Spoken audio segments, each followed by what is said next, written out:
আসসালামু আলাইকুম রহমতুল্লাহি বারাকাতুহু। সম্মানিত দর্শক মন্ডলী, আপনারা ইতিপূর্বে দেখেছেন হিরণময় গোস্বামী একজন মানে নপুংসক বললেই পারেন, কেন তাদেরকে ওপেন ডিবেটের আহ্বান করা হয়েছে।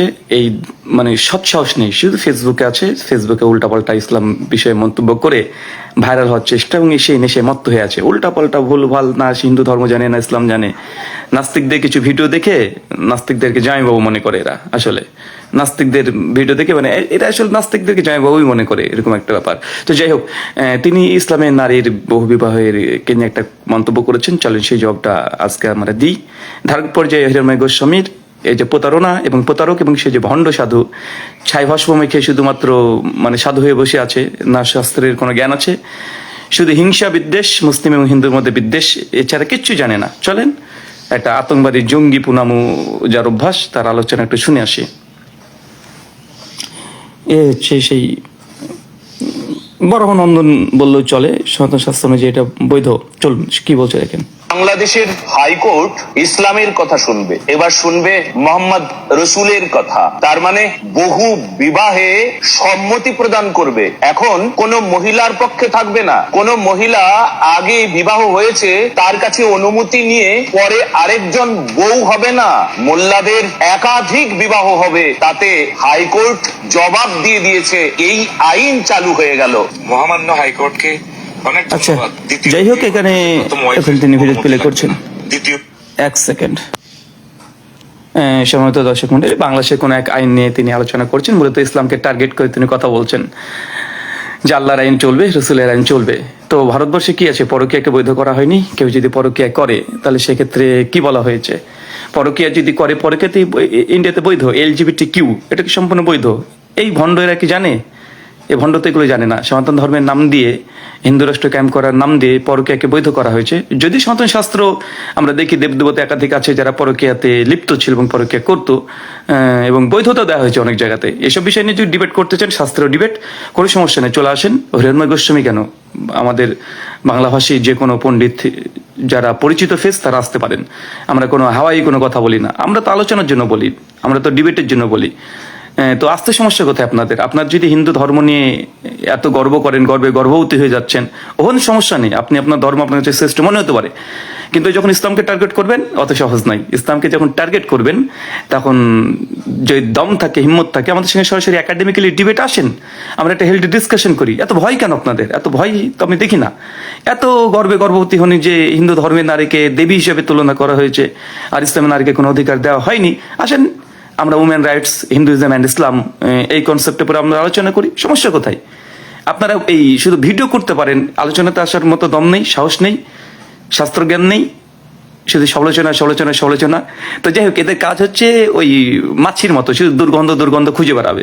কে কি কি বলেছে অগ্রপশ্চাৎ কাটসাট করে হিরণময় গোস্বামীর মতো এই ভণ্ড প্রতারক সাধু যারা আছে, যারা হিন্দু মুসলিমদের মধ্যে পশ্চিমবাংলাতে সাম্প্রদায়িক দাঙ্গা লাগানোর এবং উস্কানি দেওয়ার মতো মানে আলোচনা করতে পারে, যারা হেলদি ডিসকাশন করতে পারে না, এদের দম নেই আগেই। কারণ এই মূর্খ নিজেও জানে সে কতটুকু মূর্খ। হিরণময় গোস্বামী যে কতটা মূর্খতার সাগরে মানে হাবুডুবু খাই, ও নিজেও জানে। আর যদি দম থাকে, আপনাকে ওপেন বলা হচ্ছে 3 বছর ধরে, আপনার এতটুকু মতো সাহস হলো না? বা আমাদের কোনো ভিডিওর পাল্টা রিবাটাল প্রয়োজন নেই তো ভাই, আমি তো পশ্চিমবাংলার মানুষ। আসেন একটা একাডেমিক্যালি আমরা আলোচনা করি, অনলাইনে করি, নচেত অনলাইনে করি, সমস্যা কোথায়? অফলাইনে করলে অফলাইনে করেন। আর আপনি যেসব নাস্তিকদের কাছ থেকে তথ্য প্রমাণ নিয়ে ইসলামী সমালোচনা করার চেষ্টা করছেন, আমরা 10 বছর আগে থেকে তার জবাব দিয়ে তাদেরকে নাঙ্গা করে ছেড়ে দিয়েছি। যদি সম্ভব হয় আপনাদের কোনো নাস্তিক বাপ যেগুলো আছে সেগুলোকে বসিয়ে দেন, সঙ্গে নিয়ে আসেন। হিরণময় গোস্বামী নাস্তিকদের কাছ থেকে যেগুলো কাছ থেকে আপনি ভিডিও শুনে শুনে প্রচার করছেন, তো নাস্তিকদেরকেও বলেন, দিয়ে তার কাছে ক্লাস করেন, 1 মাস তার কাছে ভর্তি হন, পড়াশোনা করেন ইসলাম নিয়ে, দিয়ে তারপর আসেন, যদি আপনার দম বা সাহস না থাকে। সম্মানিত দর্শক মন্ডলী, এরা কি যে আমি বুঝি না। মানে মানুষ মূর্খ হলে কি এতটা পরিমাণে মূর্খ হয়? আপনি ইসলাম নিয়ে সমালোচনা করছেন, বেশ ভালো, কোনো সমস্যা নাই, কিন্তু আপনি যে সমালোচনা করছেন, তো আমরা তো বলছি আসেন আমাদের সঙ্গে বসেন। বসার মতো হিম্মত নেই, যোগ্যতা নেই, এইসব বরাহনন্দন। চলেন যে কনসেপ্ট নিয়ে কথা বলেছে, যে ইসলামে বিবাহের সময় নারীর অনুমোদন আছে, দ্বিতীয় বিবাহের ক্ষেত্রে নিতে পারবে কি পারবে না, সেক্ষেত্রে বাংলাদেশের সরকার কি রায় দিয়েছে সেটা পরের বিষয়। এখন কথা হচ্ছে যে হিন্দু ধর্মে কি বলে। হিন্দু ধর্মে কি নারীর প্রথম ফার্স্ট বিয়েতে নারীদের কি সম্মতির প্রয়োজন আছে? সম্মতির প্রয়োজন আছে? হিরণময় গোস্বামী, আপনার মতো মূর্খরা তারা খুব ভালোভাবে জানে।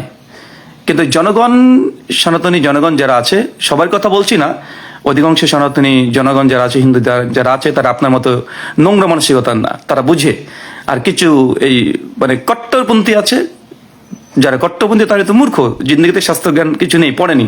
চলেন আমরা একটু দেখে আসি যে হিন্দু ধর্মের মধ্যে রাক্ষসী বিবাহকে বৈধতা দেওয়া হয়, রাক্ষসী বিবাহ, পৈশাচ বিবাহকে বৈধতা দেওয়া হয়, এরা আবার এসেছে ইসলামকে নিয়ে কটাক্ষ করতে। চলেন কিছু শাস্ত্র দেখি। আচ্ছা, এটা হচ্ছে দেবী ভাগবত। দেখেন, দেবী, নারীদেরকে দেবী বলা হয়েছে। সেই দেবী ভাগবতে কি বলছে? পঞ্চানন তর্করত্ন সম্পাদিত, নবভারত পাবলিকেশন, কলকাতা থেকে ছাপানো হয়েছে। আমি জাস্ট এখানে 6 স্কন্দ দ্বিবংশীয় অধ্যায়, মানে 22 অধ্যায়, আমি শ্লোক সংখ্যা দেখাবো, 32 এবং 33। দেখেন কি বলছে। এখানে একটা ঘটনা আছে, সেই ঘটনাকে কেন্দ্র করে বলছে। দেখেন, তিনি বলছে সিদ্ধান্ত বিদিত আছে, মানে এখানে দেখেন, আমি এখান থেকে পড়ছি। আপনি তো শাস্ত্রের এই স্থির সিদ্ধান্ত বিদিত আছেন যে পিতা যাহাকে কন্যা দান করিবেন, কন্যার সেই পতি হইবে। কন্যা কখনোই স্বাধীন নহে, সে সবসময় পরাধীন থাকিবে। এইখানে দেবী ভাগবত পরিষ্কারভাবে কি বলছে? হিন্দু সনাতন ধর্ম অনুযায়ী যদি পিতা যে পাত্রের কাছে কন্যাকে দান করতে চাইবেন, করতে পারেন।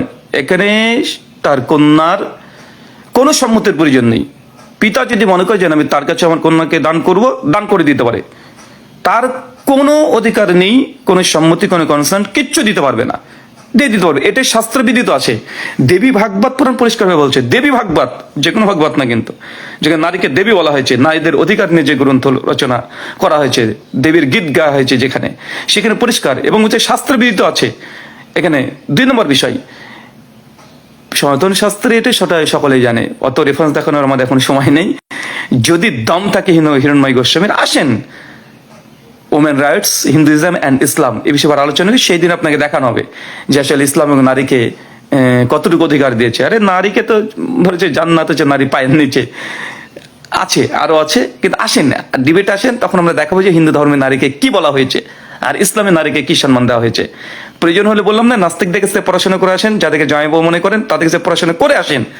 2 মাস সময় নেন দরকার হয়, একদম বই খাতা নিয়ে তাদের কাছে রীতিমতো পড়াশোনা করেন, তারপর আসেন আমাদের সঙ্গে ইসলামে ডিবেট করতে। আরে নাস্তিকদের আজকে এইসব ভিডিও থেকে আপনারা মানে আস্ফলন করছেন, ওইগুলো 10 বছর আগে আমরা রিফুট করে ছেড়ে দিয়েছি, ডিবাং করে ছেড়ে দিয়েছি, মুতোর জবাব দেওয়া আছে।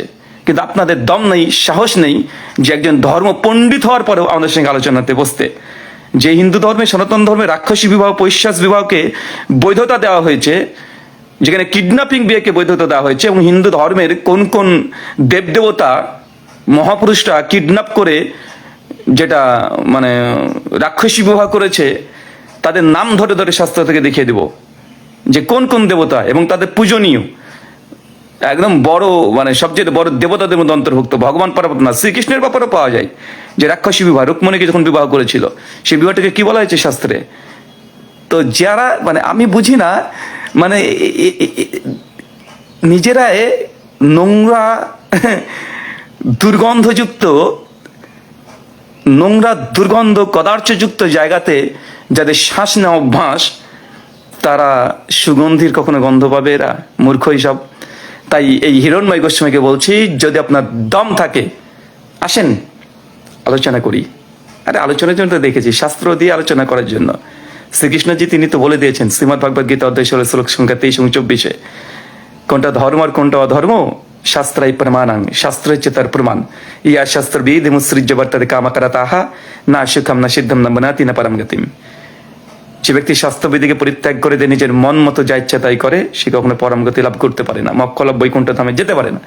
তো এত ভয় কিসের আমি বুঝি না। আপনারা তো পণ্ডিত, সনাতন শাস্ত্রের বিদগ্ধ পণ্ডিত, একদম চিৎকার মেরে গর্বে গর্ভবতী হয়ে যান। তো আপনাকে আলোচনার জন্য ডাকা হয়েছে, আলোচনা থেকে পালাই কারা? কারা পালাই বলেন তো? নপুংসকের মতো কারা পালাই? হিরণময় গোস্বামীর মতো। আর রীতিমতো তাকে বারবার চ্যালেঞ্জ করা হয়েছে, তাদের চ্যালেঞ্জ অ্যাকসেপ্ট করা হয়েছে, প্রতিদিন ইসলামের বিরুদ্ধে সমালোচনা করছেন। কিন্তু এই দম, এই হিম্মত, এই সাহস, এই যোগ্যতা পর্যন্ত এই হিরণময় গোস্বামীর নাই। শুধু ফেসবুকে কোন ভিডিও দেখেছে নাস্তিকদের কোনো ওয়েবসাইটে কি দেখেছে, দেখে চলে এসেছে। ওরা মনে করছে যেগুলো আমাদের জবাব নেই। তো আসেন রে ভাই, আমরা তো ডিবেটের জন্য আহ্বান করেছি, সমস্যা কোথায়? আলোচনা হবে। এইভাবে যদি খাটের তলে বসে যদি সাধুত্বগিরি করেন, ছাই ভস্মকে যদি ধ্যান করে ভাবেন যে না সনাতন ধর্মে কে আপনি শ্রেষ্ঠ প্রমাণ করে দেবেন, করে সমস্যা নেই, কিন্তু ইসলামকে যখন টার্গেট করে বদনাম করতে আসবেন তখন আপনাদের মতো নপুংসকের জন্য আমরা যথেষ্ট আছি। যদি দম থাকে একাডেমিক্যালি ডিবেটে আসেন। আর আমি জানি যে আপনি আসবেন না। একটা অফার আপনাকে দিয়ে রাখি, আপনি তো ভাগবত কথা বিভিন্ন জায়গাতে করতে যান, যদি আপনার সময় না থাকে আমি একটা সময় কিনে নিতে চাই আপনার। আপনি একদিনে প্রোগ্রাম করে যে টাকা পান তার চাইতে আরো 10,000 টাকা বেশি দেবো, আসেন আলোচনা করতে। যদি আপনি আপনার যা ডিমান্ড, একদিন প্রোগ্রাম করতে গিয়ে আপনার যা টাকা পয়সা নেন, যে দক্ষিণা নেন, বলবো না যে টাকা পয়সা, দক্ষিণা, হ্যাঁ যে দক্ষিণা নেন, সেই দক্ষিণা মানুষ জনগণ আপনাদেরকে সনাতনীরা যা দেয় তার চাইতে আমি 10,000 টাকা বেশি দেবো, আসেন আমরা আলোচনা করি। ইসলাম এবং হিন্দু ধর্মে নারীর অধিকার এ বিষয়ে নিয়ে আসেন আলোচনা, বা মানে হিউম্যান রাইটস ভায়োলেশন কে করেছে, ইসলাম না হিন্দু ধর্ম, সে বিষয়ে। যুদ্ধনীতি ইসলাম বনাম হিন্দু ধর্ম, আসেন এই বিষয়ে আলোচনা করি। দণ্ডবিধি ইসলাম বনাম হিন্দু ধর্ম, আসেন আলোচনা করি। কি বিষয় নিয়ে আলোচনা করবেন আসেন দেখি। আমি জানি আসবেন না, কারণ আপনার দম কতটুক কেউ না জানলে আপনি ঠিকই জানেন।